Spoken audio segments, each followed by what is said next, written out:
everyone to the LEC post-game lobby after round 1 of playoffs. We had 3 best-of-5s under our belt and 14 games.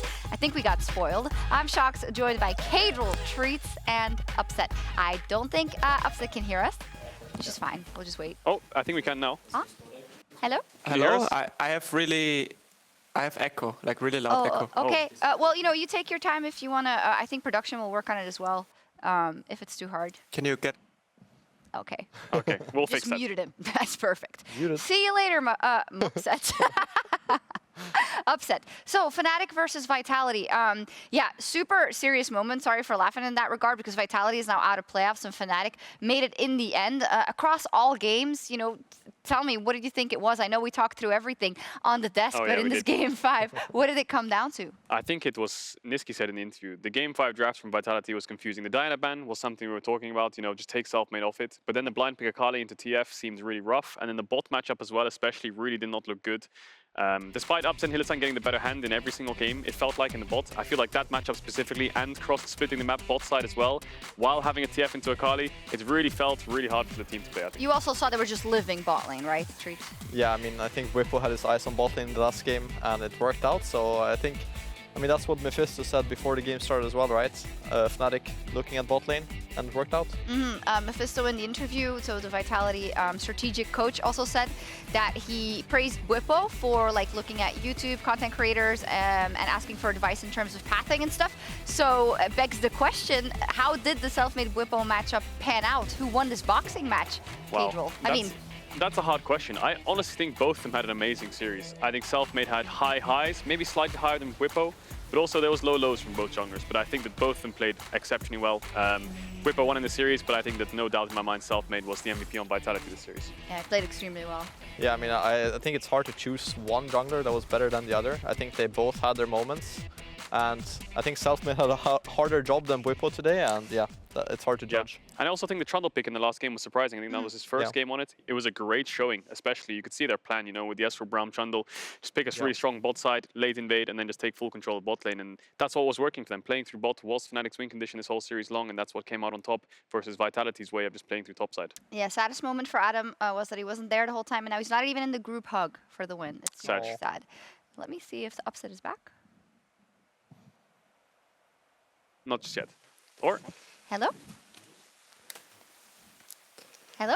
Hello? Hello? Hi, Upset. Hello. I hear everything twice, but I think we will just go with it. It's okay. Okay, I have some voices in my head. Okay. Oh no, the voices in your head. I'm gonna try maybe and ask you the questions a bit slower. But first off, you are the Kia player of the series. 46% of the votes. Congratulations. Thank you. Nice. So obviously this match became a super bot side focused game, and I think when we looked at the other best of fives, it was sometimes top side, mid jungle, obviously always. But how do you feel about your performance if you look across the 5 games? As a team or individually, or you as the a bot lane? Yeah, I think we played really well on bot lane. Maybe game one. Game one, I felt like we could have snowballed a lot harder if we managed to get some fights going as a team, but they had double TP advantage, and Renekton took our sums as well.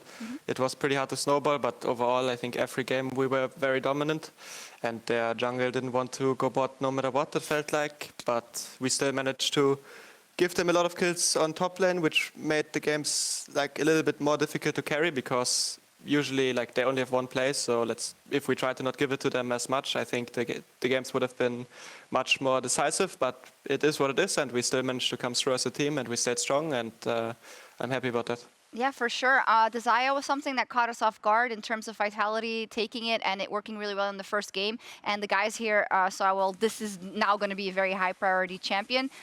Tell me about kind of how that shifted in your drafts in terms of prioritizing Desire Rakan, and then in the end, how the AD pool evolved throughout the best of 5. Well, I think Hilly is obviously very known for playing Rakan, and the best AD with Rakan is Xayah overall, because it gives the lane a lot more strength, even in matchups that would usually be hard for Rakan. And the enemy drafted the comp that was super dive heavy, so they basically made it that they took away our Xayah Rakan, and we thought we might be able to get it 4-5 anyways, but they had like a very good plan. They banned 2 champs for it, so the lane was like even pretty even with the resources they managed to get and the game state. So it was a pretty good plan, but yeah, Hilly is great Rakan, so I make sure my Xayah is also good. And yeah, once we picked it, it felt pretty strong. And I think even the Rakan was always banned after, or they tried to take it away. So yeah, was very strong in the series because both teams play very dive heavy and want to try to fight a lot. And was Ezreal the fallback option when Xayah Rakan was not an option versus this dive? Because the Ezreal looked fantastic in this series from yourself.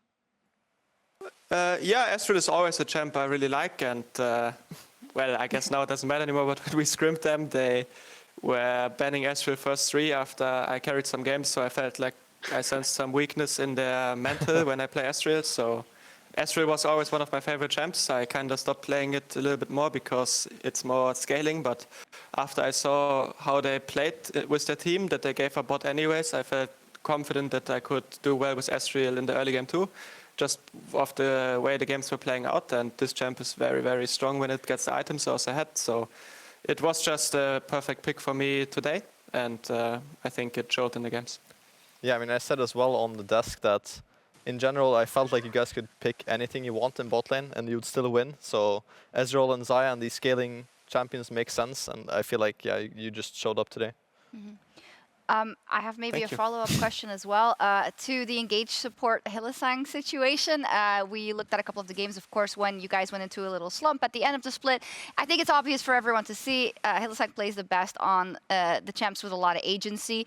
That game with the Morgana pick was dropped, but it seems that you guys still see it as a very viable option. Can I know, if possible, something about the thinking process there in terms of, it seems like there's enough engaged champions, and if you always play Hilly on it, you're probably going to win. How do you feel about that? I think Morgana requires the team to play a little bit more smart and controlled, which we are not the best at. And to be honest, like if bot lane loses so hard in this matchup, the game should be so decided. But the Diana managed to get like 3 kills top, and then we tried to kill top, and the Diana was like so accelerated because usually she will not, like usually Aphelios loves to play against dive. So if we just play a little bit more safe on top lane, I think it would have been unplayable the way they gave up bot lane in this game. But yeah, it turned out that maybe playing champs that have more kill pressure instead of just slowly getting ahead and making things happen looked better in the series. So yeah, I still think Morgana is very, very good the way Hilly plays it, but it didn't quite work out for us today. Yeah, no flame towards Hilly's Morgana. He plays everything like a front line, and I kind of love that. Respect it. We respect it, of course. Hey, Upset, we also want to actually wish you a congratulations from the entire crew on your marriage. Congratulations to yourself and your beautiful wife. And we have to ask about the wife buff, Thank you. of course. Is it in effect? Yeah, definitely. She's just amazing. She's been so supportive and positive to me, and she has been really trying to help me work on my mental state, I think, which is so key for playoffs, being strong mentally. You could see it today. 25 games, like roller coaster of games and frustrating things happening in the games, but I felt like I was very strong mentally, and I tried to share this energy with my teammates even when they got frustrated, and I think it made a huge difference today. So yeah, shout out to my wife, I guess, for being such a lovely person. Yeah, and the wife buff is tried and tested throughout history with Yes. world champions being wives, and now the wife buff. The only LEC player I think who is married, so the only wife buff is applied to Upset, and so far it's undefeated. It's undefeated so far at World, so we have high hopes that Fnatic do make it there. Really awesome. So let's take a look at the bracket now. Upset does mean that Fnatic will have to go through Misfits and G2 for a spot at Worlds, and also for getting to the finals, and Vitality are out of the summer playoffs. Tell me what you think about those two opponents, and let's start with Misfits next week, who surprised a lot of people versus Rogue.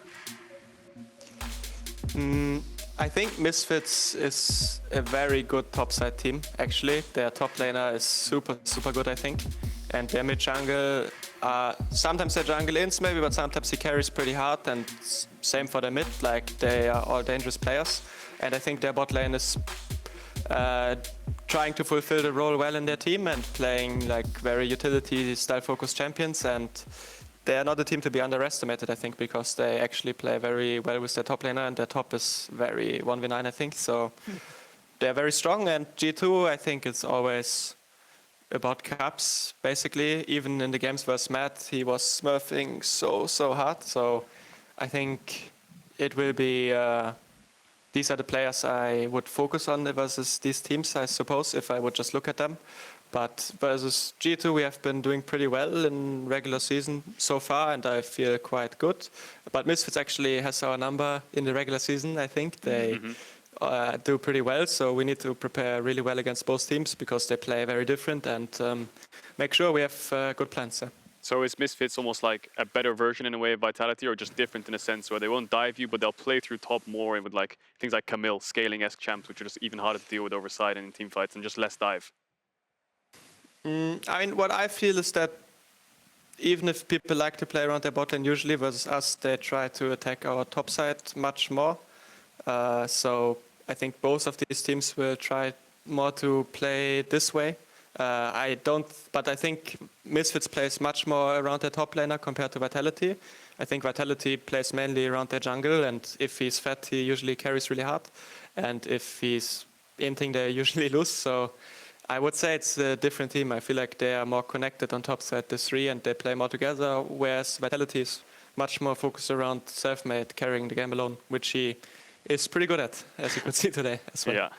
Yeah, so do you think, since you said yourself that topside kind of struggled today in giving random kills and stuff, and you say that Misfits is a stronger topside team, so how do you think that will go? Is that something you're focusing on for the next matchup?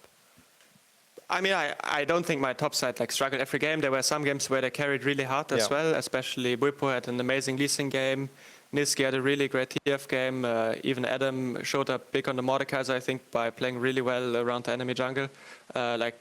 It's not like, and we do focus more on bot lane and other teams, definitely. So I can see that it's not so easy, but yeah, it's something we have to for sure look at and make sure that we are like very compact in how we play and understand what's happening in the roles in the game. Yeah. Upset was very polite about their opponents, but I want to bring up the bot lane specifically versus Misfits. I mean, this is also meant very polite, but I just watched Upset, I think, this entire season already together with Hylissang really smurf it a little bit. So I'm just going to give it to Treatz. What do you think about the bot lane matchup for Misfits versus Fnatic? I mean, I think it's a stylistic matchup that favors Fnatic. I think obviously you guys just play more on bot lane than Misfits. So I think only from the picks and bans you can see that Fnatic puts more emphasis on bot pressure than Misfits. And I think, I mean, at least from my perspective, you guys will smash it. But yeah, I think it will be more about the top side matchup and the top side dynamic, I think, than bot so much. Because I think you guys are bound to win it no matter what. That's nice. Nice confidence boost from Treatz. Treatz confidence boost, that's what we want. Yeah, it's going to be a super hyped matchup. I think nobody's counting out the Misfits either because they took Rogue to all 5 games, but Rogue won. And it's Mad Lions versus Rogue, a spring finals rematch. Upset, I'd love to know your opinion about those two teams, if you think they're as strong as in spring, and who's going to make it to the final. I think Rogue on paper always looks like the better team because the way they play looks very dominant when they're winning, and they get very big leads consistently in the early game. Like their jungle is for sure like, probably maybe the best player in Europe right now. Like he's super good, I think. But Matt has this mental strength, or this mid game, how they play is just very impressive, I think, and they have super talented players individually as well, especially, I mean, Armut stepped up huge last series, but I think Humanoid is a little bit like Cubs to me, where he has the potential to carry games so much, no matter the circumstance. So I feel like Matt's mid game and their strength mentally is just so impressive that I would think that it would go to Matt because they're just the best team at this, I think, right now in mid-game. I mean, that's what we're hearing from a lot of people. It's just that mid-game ability to turn around, to come back, and the clutch moments for Mad, which is exactly how they won the spring split, right? Which is exactly how they did their best things. What do you think, Caedrel? Yeah, I mean, you saw it in the G2 series, even when they're losing the game. Just random fights out of nowhere when they're 4K down, just overforcing objectives to make the enemy team question what is actually happening on the map. And I think the pick ban as well, especially. They're kind of sticking to their guns in top with Nar Wukong, which is something that's been going on the whole year long and hasn't really been targeted so much at all. The only Wukong loss Armut has in 12 games the whole year is against RNG. in MSI. Yeah. So yeah, top lane hasn't really been able to be shut down to a point where Almut's been taken out with the small champion pool, which everyone claims that it has. I personally think Rogue is going to take the series. I'm a believer that Rogue will bounce back after their 5 games against Misfits.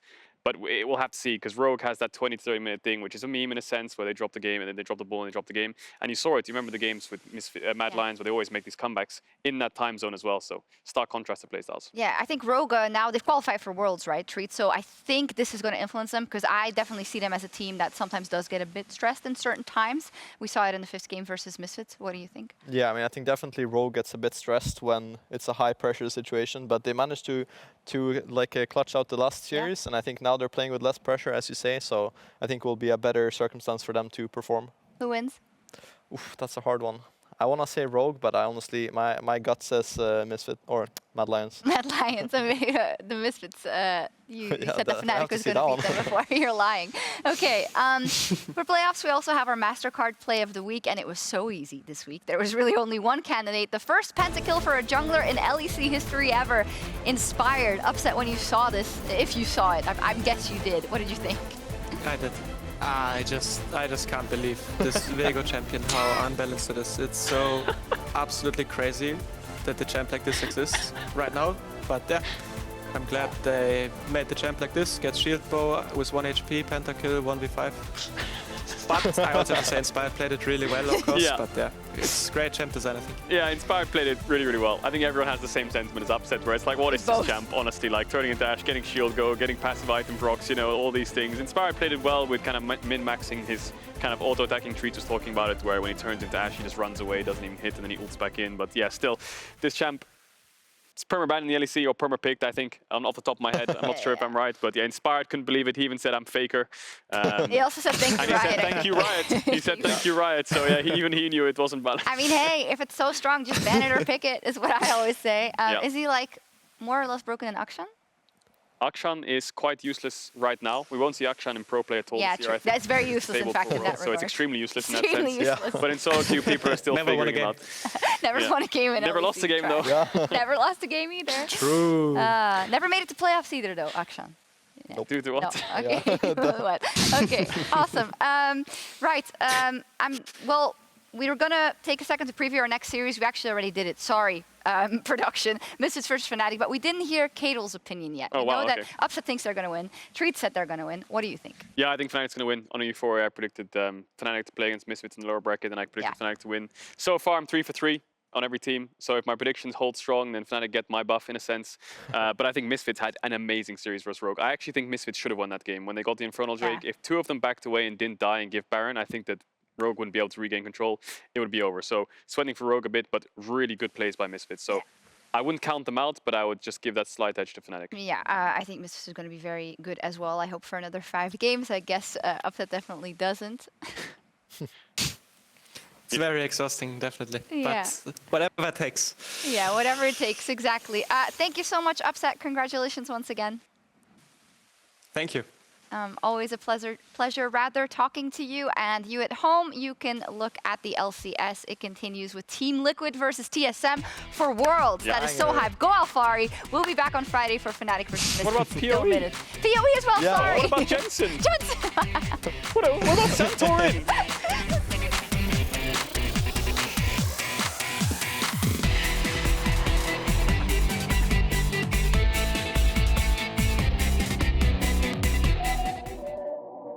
They fell apart in the final weeks, and now they need a comeback in the lower bracket. The road starts with Vitality, led by former Fnatic jungler Selfmade. Leader now turning on to Niski, who has no mana. Selfmade! The flash crescent strike is enough, and now Niski's gonna get chased down. Doesn't have a flash of his own, doesn't have anywhere to go. Whipple looking for kills. Oh! Crown shot. I guess that's what a support's life has to be. Flash kick coming out from Whipple as well. Takes a tower shot. Hittersang diving in as well with a Magnet Storm to come back into it, but Vitality slammed the door in their face. Still a couple of minions. There goes Selfmade. No last breath. The Magnet Storm gonna get back onto them, and Niski can dive into this. What damage can Upset do? Not much as Vitality take game 1. Well, that was kind of unexpected, I'm gonna be honest. A lot of expectations. Expectations. Window. Right through them. If you haven't seen a failed Fnatic tower dive! Oh. Well, Flash flashes burn really from Fnatic. They still have the Feather Storm. Self-made flashed away there as Upset manages to escape. Whippo has a stopwatch. Leader flashing away now as well, but Upset should be able to take him down. The last breath, not quite enough, because the last breath comes out. Hylissang able to get away, but with the Feather Storm, Upset just does too much damage. Leader having to run away. Will be able to live to fight another day as Sjokz looks to get in towards that backline. He's onto Upset, but that Immortal Shield Bow is exactly that for the Xayah. They wanted to get the wombo combo off. They got the wombo combo off, and they killed no one. With Vitality have got one. Hylissang going forward. The dodge to the side. The true shot burst doesn't quite hit. Leader though, shielded, somehow survives for such a long time. But the undertow into the Gore Drinker. Gore blimey, that's a lot of healing coming out from Whippo. And not at the first hurdle will Fnatic fall. They are looking to set up a date with Misfits. Set up a chance at Worlds once again. They've only missed it once. They will not be stopped by Vitality, and Fnatic will clean it up in the base. It took them 5 games, but Fnatic will fight Misfits next week. Oh, the river. I heard it's a dangerous place. A skull crab. I want to be the one to flip the game.